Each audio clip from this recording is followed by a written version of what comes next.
Det har vi jo. Og selvom jeg holder forfest, så kører jeg. Og selvom du holder forfest, så kører du.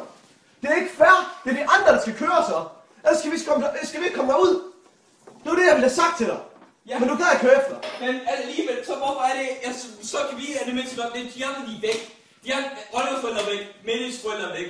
Hjemme forældre, han laver en eller anden, eller hun laver en eller anden. Så ved jeg nu, hvorfor kan så vi så ikke bare køre? Altså, jeg ringer i det mindste, du gør det jo ikke, du er ligeglad. Nej, fordi jeg vil ikke have, at mine forældre, de bliver sure.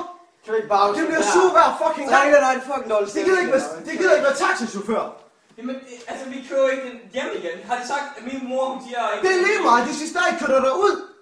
Ja, og... Så siger det være de andre, der kører der ud. Ellers så siger det bare, det er en mor, der kører mig og dig. Jamen, så må de andre bare køre en anden gang. Ja, nej, for det gør de ikke. Det gør de jo. Det gør de ikke. Hey. Hvornår er I sidst... Okay, nej, kan vi helt ærligt. Hvornår er I sidst kørt? Nej, drop det. Vi dropper den nu. Det er fucking rigtigt. Hvornår er I sidst kørt? Kan vi droppe den? Aldrig. Kan vi droppe den nu? Jesus fucking Christ. Det var for det easy. Fuck. Den kører. Så kan du ikke bare køre mig ud i smarten, så kom bare.